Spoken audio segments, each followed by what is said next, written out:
हमने आपका जो फर्स्ट चैप्टर है न्यूट्रिशन इन प्लांट्स, उसके सेक्शन ए के सारे क्वेश्चंस कवर कर लिए थे पिछली क्लास में। आज हम अपने सेक्शन बी के जितने भी क्वेश्चंस हैं उसको करेंगे, तो जिसमें कि आपके एमसीक्यूज़ हैं, ट्रू फॉल्स है और क्वेश्चन आंसर्स हैं। ठीक है, तो एक एक करके हम सारे क्वेश्चंस को करना शुरू करते हैं। तो हमारा फर्स्ट जो एमसीक्यू है उसको हम देखते हैं। तो एमसीक्यू में फर्स्ट क्या दिया हुआ है? फर्स्ट है आपका the life process that provides energy is. The life process that provides energy is, तो उसका आंसर क्या आएगा आपका? उसका आंसर आएगा आपका बी वाला, न्यूट्रिशन। सेकेंड वाला है which of them is a saprophyte. आपको बताना है इसमें इनमें से कौन सा जो प्लांट है वो सेप्रोफाइट है। तो आप देख लेंगे इसमें ऑप्शन क्या क्या दिया हुआ है। मशरूम दिया हुआ है, लाइकेंस दिए हुए हैं, डोडर दिए हुए हैं, वीनस फ्लाईट्रैप दिए हुए हैं।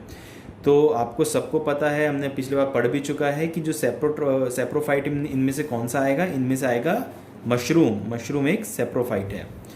थर्ड है विच of the following factors affect the process of photosynthesis. Photosynthesis के बारे में हमने पढ़ा था, उसमें ये पूछ रहा है कि कौन से ऐसे फैक्टर है जिससे फोटोसिंथेसिस अफेक्ट होती है।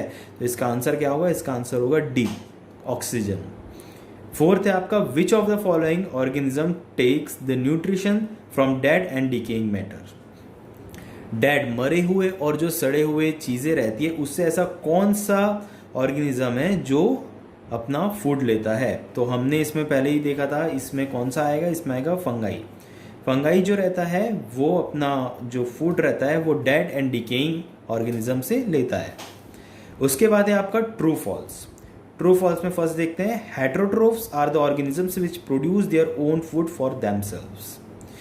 ये बोल रहा है कि हेटेरोट्रोफ्स उन ऑर्गेनिजम्स को कहा जाता है जो कि अपना फूड खुद बनाते हैं। तो ये बिल्कुल गलत है। ऑटोट्रोफ्स उन ऑर्गेनिजम्स को कहा जाता है जो कि अपना फूड खुद बनाते हैं, तो इसका होगा फॉल्स। उसके बाद है amarbel produces its food by the process of photosynthesis. ये बोल रहा है जो अमरबेल रहती है वो अपना फूड फोटोसिंथेसिस प्रोसेस के थ्रू बनाती है, तो ये भी गलत है। अमरबेल हम सब जानते हैं कि दूसरे प्लांट्स पे डिपेंड रहती है अपने फूड को डिराइव करने के लिए, इसके कारण ये जो आपका सेंटेंस है ये भी फॉल्स होगा। थर्ड है stomata are the tiny pores present on the surface of leaves. Stomata वो बोल रहा है वो टाइनी पोर्स है जो कि लीव्स की सर्फेस में प्रेजेंट रहते हैं। हाँ, ये बात बिल्कुल सही है। लीव्स में जो पोर्स रहते हैं जो जिनसे कि गैसेस एक्सचेंज होता है एटमॉस्फेयर के और प्लांट के बीच, उसे स्टोमेटा कहते हैं हम, तो इसका ये ट्रू हो जाएगा। फिर है fourth, plants are the ultimate source of all energies. ये बोल रहा है plant are the ultimate, plant सभी एनर्जीज का अल्टीमेट सोर्स है, ये भी गलत है, इसलिए ये भी फॉल्स होगा। फिफ्थ है iodine test is use to detect the presence of starch. हमने पिछले एक्टिविटीज़ में देखा था, तो उसमें हमने आयोडीन टेस्ट देखा था। आयोडीन टेस्ट और उसमें स्टार्च डिटेक्ट करने के लिए हमने एक एक्टिविटी की थी, तो उसमें आयोडीन टेस्ट उसको बोलते हैं। तो ये बोल रहा है कि iodine test is use to detect the presence of starch. तो हाँ, ये सही है, आयोडीन टेस्ट यूज होता है स्टार्च की प्रेजेंस को डिटेक्ट करने के लिए, तो ये हो गया ट्रू। फिर आपका है इसमें इसके बाद जो आपका क्वेश्चन है वो है for each of the following plants use letters to indicate whether its mode of nutrition is autotrophic, saprophytic, parasitic, insectivores और सिम्बायोटिक। इसमें हमें मोड्स ऑफ न्यूट्रिशन प्लांट बताना है, उनके इनिशियल्स, उनके जो कुछ वर्ड्स को उनके इनिशियल्स को लिख के। ठीक है, तो जैसे पिचर प्लांट बोल रहा है। पिचर प्लांट क्या है? पिचर प्लांट आपने देखा था, पिचर प्लांट एक इंसेक्टिवोर्स प्लांट है, तो पिचर प्लांट के सामने आई लिख दिए। Second hydrilla. हाइड्रिला क्या है? हाइड्रिला सिम्बायोटिक एसोसिएशन में रहता है, तो सिम्बायोटिक उसका मोड ऑफ न्यूट्रिशन है, तो इसका SN लिख दिए। फिर वैसे ही मिस्टलटो हमने पढ़ा था, वो क्या है? वो एक पैरासिटिक प्लांट है, तो ये इसके आगे हमने P लिख दिया। फिर फोर्थ है माउल्ड। माउल्ड क्या है? तो माउल्ड एक इंसेक्टिवोर्स है, माउल्ड एक सेप्रोफिटिक है, तो जिसके कारण हमने माउल्ड के आगे लिख दिया S। फिर फिफ्थ हो गया वीनस फ्लाईट्रैप। वीनस फ्लाईट्रैप क्या है? वैसे ही हमने देखा था वीनस फ्लाईट्रैप कैसे इंसेक्ट्स को पकड़ता है, तो इसलिए ये एक इंसेक्टिवोर्स प्लांट है। डोडर एक पैरासिटिक प्लांट है, तो इसके सामने P लिख दिया हमने। और तुलसी क्या है? तुलसी एक ऑटोट्रोफिक है, खुद का फूड खुद बनाती है, तो ये इसके सामने A लिख दिया हमने। वैसे ही रोज प्लांट क्या है? तो रोज प्लांट भी एक ऑटोट्रोफिक है, तो फिर उसके कारण हमने A लिख दिया उसके सामने। ठीक है, अब इसके बाद आपका आता है question answers. Answer the following questions in one word और वन सेंटेंस। जो पहले हैं आपके उसको आपको या तो वन वर्ड में बताना है या तो फिर एक सेंटेंस में बताना है। ठीक है, तो हम एक एक करके इसके सारे आंसर्स देख लेते हैं। तो आपका जो पहला है वो क्या है, name different modes of nutrition in living organisms. Living organisms में डिफरेंट मोड्स ऑफ न्यूट्रिशन बताने हैं। लिविंग ऑर्गेनिज्म में कौन से मोड ऑफ न्यूट्रिशन होते हैं ये हमें बताना है। तो हमने दो टाइप के main nutrition mode of nutrition पढ़े थे, एक ऑटोट्रॉफिक और एक हेटरोट्रॉफिक। उसके अंडर में फिर बाकी सब आते हैं, बाकी पर मेन जो दो मोड्स ऑफ न्यूट्रिशन होते हैं वो होते हैं ऑटोट्रॉफिक और हेटरोट्रॉफिक। तो इसमें आंसर क्या आ जाएगा, इसका आ जाएगा ऑटोट्रॉफिक एंड हेटरोट्रॉफिक। वैसे ही अगर आप देखें सेकंड वाला, why amarbel is considered as a heterotrophic plant, ये बोल रहा है कि अमरबेल हेटरोट्रॉफिक प्लांट क्यों कहलाई जाती है। ठीक है, तो अब इसका आंसर यहाँ पर आप देखेंगे कॉपी में। तो amarbel is considered as a heterotrophic plant because it does not make its own food due to the absence of chlorophyll.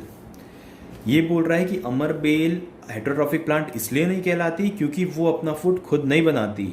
हम और जानते हैं कि वो अपना फूड खुद नहीं बनाती, इसके कारण अमरबेल हेटरोट्रॉफिक कंसिडर की जाती है बिकॉज वो अपना फूड खुद नहीं बनाती due to the absence of chlorophyll. उसमें क्लोरोफिल प्रेजेंट नहीं होता, जिसके कारण अमरबेल एक हेटरोट्रॉफिक प्लांट है। वैसे ही है third, why leaves are considered as food factories of the plant. Leaves को प्लांट की फूड फैक्ट्री, जहां पर सारा फूड बनता है, वो क्यों कहा जाता है। तो इसका आंसर फिर से आप कॉपी में देखना। Leaves are considered as food factories of plant because the synthesis of food occurs in the leaves of a plant. Leaves food factory of plant इसलिए कहलाती हैं क्योंकि जितना भी खाना जो फूड को चाहिए रहता है ग्रो करने के लिए, वो सारा कहाँ बनता है, वो सारा बनता है लीव्स में। वो सारा लीव्स में बनता है और वहाँ से फिर डिफरेंट पार्ट्स ऑफ प्लांट में ट्रांसपोर्ट होता है। ठीक है, उसके बाद आपका फोर्थ क्वेश्चन है, rhizobium bacteria and leguminous plant help each other in survival, what is the relationship known as. इसका आंसर देख लेते हैं। The leguminous plants provide food and shelter to rhizobium, replenishes the nitrogen in the soil by fixing atmospheric nitrogen which is necessary for the plant. So leguminous plant क्या करता है, leguminous plant rhizobium bacteria को food provide करता है, shelter provide करता है, और उसके बदले में जो राइजोबियम बैक्टीरिया रहता है वो एटमॉस्फेरिक नाइट्रोजन को फिक्स करता है, उसको सॉल्युबल फॉर्म में कन्वर्ट करता है, जो रूट उसके बाद उसको एब्जॉर्ब कर लेती है। तो ये दोनों किस रिलेशनशिप में रहते हैं, ये दोनों रहते हैं सिम्बायोटिक रिलेशनशिप पे और सिम्बायोसिस में। ठीक है, फिर फिफ्थ क्वेश्चन क्या है आपका, what name is given to the relationship between an alga and fungus in lichens.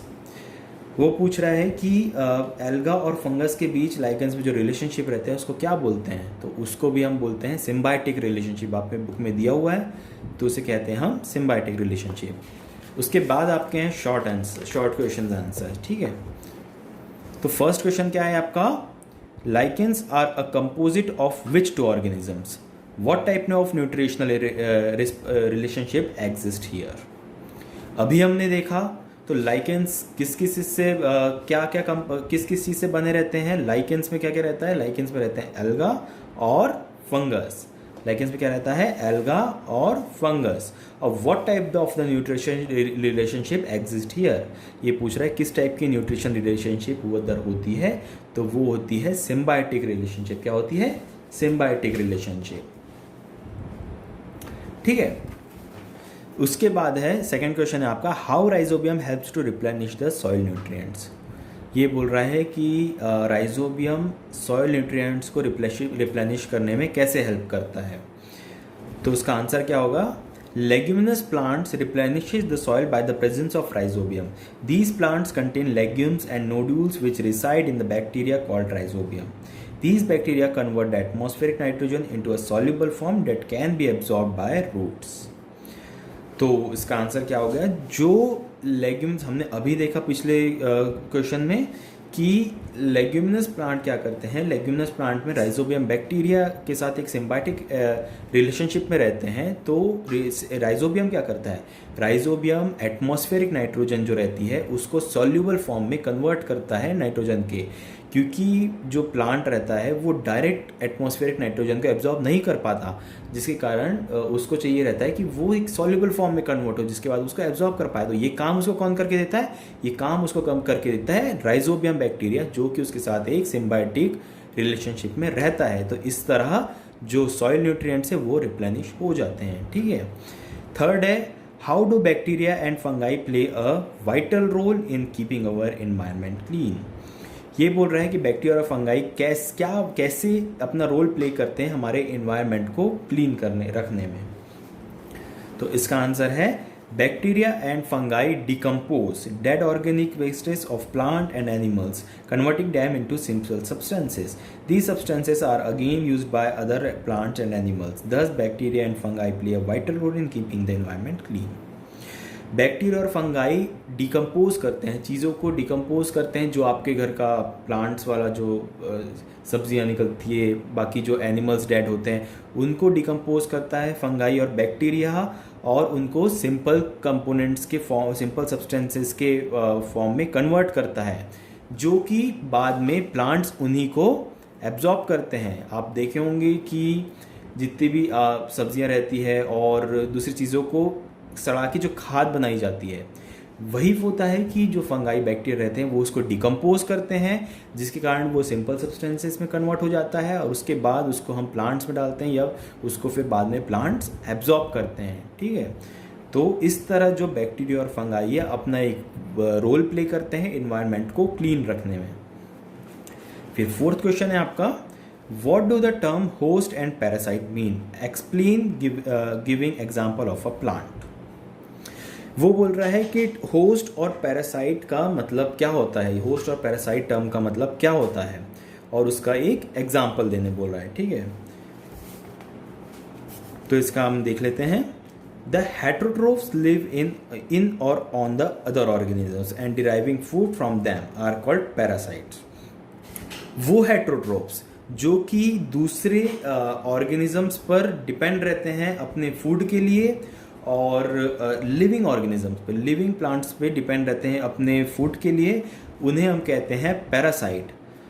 The organisms from which the food is derived by the parasite is called the host. और वो organisms जिससे कि parasite अपना food derive करता है उसको हम कहते हैं होस्ट। तो जिस प्लांट से वो अपना फूड या जिस ऑर्गेनिज्म से वो अपना फूड डिराइव करता है वो होता है होस्ट, और जो डिराइव करता है, जो प्लांट या जो ऑर्गेनिज्म डिराइव करता है उसे हम कहते हैं हेट्रोट्रोफ्स। ठीक है। फिर है an example of parasite plant is Cuscuta. It winds itself around other trees, the trees on which Cuscuta plant climbs is called host. इसका एक एग्जांपल देने बोला था, तो इसका एग्जांपल क्या हो गया, कसकटा। कसकटा जो होता है वो अपना दूसरे प्लांट्स पे वाइंड हो जाता है, उन पे गूंथ जाता है और वहाँ से अपना फूड डिराइव करता है, और जिस प्लांट पे या जिस ऑर्गेनिज्म पे वो अपना जिस वाइंड होता है उसे कहते हैं हम होस्ट। ठीक है। फिर है what are stomata, how does it help in photosynthesis. पूछ रहा है स्टोमेटा क्या होता है और ये कैसे फोटोसिंथेसिस प्रोसेस में हेल्प करता है। इसका आंसर है स्टोमेटा आर टाइनी ओपनिंग्स और pores in plant tissue that allow for gas exchange. The stomata control the entrance of carbon dioxide and exit of oxygen and water vapour during the process of photosynthesis. Stomata कुछ tiny pores होते हैं जो कि leaves में present होते हैं, जिसके through plants के जो गैसेस एक्सचेंज होता है एटमॉस्फेयर और प्लांट के बीच वो कैरी ऑन होता है। The stomata control the entrance of carbon dioxide and exit of oxygen and water vapour during the process of photosynthesis. Stomata क्या करता है, एंट्रेंस ऑफ कार्बन डाइऑक्साइड की एंट्रेंस प्लांट के अंदर, और ऑक्सीजन जो एक्सपेल होता है, ऑक्सीजन जो बाहर निकलता है, और वाटर वेपर जो निकलता है उसको कंट्रोल करता है स्टोमेटा फोटोसिंथेसिस की प्रोसेस के दौरान। फिर आपका लास्ट पार्ट है डिफरेंशिएट बिटवीन। डिफरेंशिएट बिटवीन हमें किस किस के बताना है, ऑटोट्रोफ्स के और हेट्रोट्रोफ्स का, और सेकंड बताना है हमको सैप्रोफाइट्स का और पैरासाइट्स का। तो पहला वाला हम देख लेते हैं, ऑटोट्रोफ्स और हेट्रोट्रोफ्स। ऑटोट्रोफ्स, ऑटोट्रोफ्स कहते हैं autotrophs are the organisms which create their own food. Autotrophs उन ऑर्गेनिजम्स को कहा जाता है जो कि अपना फूड खुद बनाते हैं। Autotrophs use colouring pigments like chlorophyll in the process of photosynthesis to produce food. Autotrophs कुछ पिगमेंट का यूज़ करते हैं फोटोसिंथेसिस प्रोसेस में, जिसे हम कहते हैं क्लोरोफिल, अपना फूड बनाने के लिए। Autotrophs are mainly green plants. Autotroph generally green होते हैं, जनरली जो ग्रीन प्लांट रहते हैं वो ऑटोट्रॉफ्स होते हैं, ठीक है। फिर heterotrophs. Heterotrophs are the organisms which are dependent of other organisms for their food. Heterotrophs उन ऑर्गेनिजम्स को कहा जाता है जो कि दूसरे ऑर्गेनिजम्स पे अपने फूड के लिए डिपेंड होते हैं। Heterotrophs don't need any colouring pigments to obtain food. Heterotrophs को कोई पिगमेंट, क्लोरोफिल, ये सब नहीं चाहिए रहता अपना फूड बनाने के लिए, अपना फूड डिराइव करने के लिए, बनाने के लिए नहीं, डिराइव करने के लिए। All non green plants and animals are heterotrophs. जितने भी नॉन ग्रीन प्लांट्स हैं जो कि ग्रीन नहीं है, और एनिमल्स वो किस में आते हैं, वो आते हैं हेट्रोट्रॉफ्स में। सेकेंड आपका डिफरेंशिएट बिटवीन है saprophytes and parasites. Parasites, the organisms that living inside the body of another organism and derives the food from it. Parasite किसको कहा रहता है, वो ऑर्गेनिजम्स जो दूसरे ऑर्गेनिज्म की बॉडी में रहते हैं, लिविंग ऑर्गेनिज्म की बॉडी में रहते हैं और अपना फूड उनसे डिराइव करते हैं, उन्हें हम कहते हैं parasites. They harm the body of host. अभी हमने होस्ट देखा, जिस पे वो रहते हैं उसे होस्ट कहते हैं। तो जब पैरासाइट किसी ऑर्गेनिजम्स पे रहते हैं तो जो होस्ट रहता है वो कहीं ना कहीं हार्म होता है, उसको कहीं ना कहीं हार्म होता है वो, ठीक है।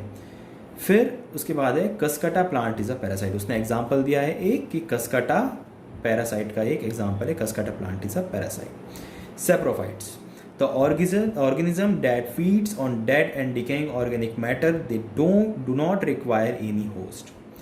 वो ऑर्गेनिजम्स जो कि डेड और डिकेइंग, जो मरे और सड़े हुए ऑर्गेनिक मैटर रहता है, उस पर अपना डिपेंड रहते हैं अपने फूड के लिए, उन्हें कहते हैं हम सेप्रोफाइट्स। इन्हें किसी होस्ट की ज़रूरत नहीं रहती, तो they do not require any host. They are cleaning agents. अभी हमने देखा कि कैसे अपना रोल प्ले करते हैं एनवायरनमेंट को क्लीन करने के लिए, that's why they are called cleaning agents. Third है फंजाई आर सेप्रोट्रॉफ। एग्जाम्पल दे दिया इसने, फंजाई जो है एक सेप्रोट्रॉफ का एग्जाम्पल है, फंजाई एक सेप्रोट्रॉफ है, ठीक है। तो हमारा आज यहाँ पर सारा चैप्टर हमने आज एक लेक्चर में कवर कर लिया। हमने चैप्टर को एक बार पूरा देख लिया है, हमने सारे क्वेश्चंस इसके कर लिए हैं, सेक्शन ए, सेक्शन बी, हमने पूरे MCQ, पूरे जितने भी आपके क्वेश्चंस हैं, शॉर्ट आंसर हो गए, वन वर्ड हो गए, सारे हमने कवर कर लिए। अब आपका काम क्या बनता है, आपको इसे कॉपी में अपने क्वेश्चन आंसर को बनाना है और रिवाइज करना है। चैप्टर को खुद से पढ़ना है, एक बार सारा कुछ रिवाइज करना है, और जो डाउट आए आपको पूछना है, ठीक है। होप आपको सारा अच्छे से चैप्टर समझ आया होगा।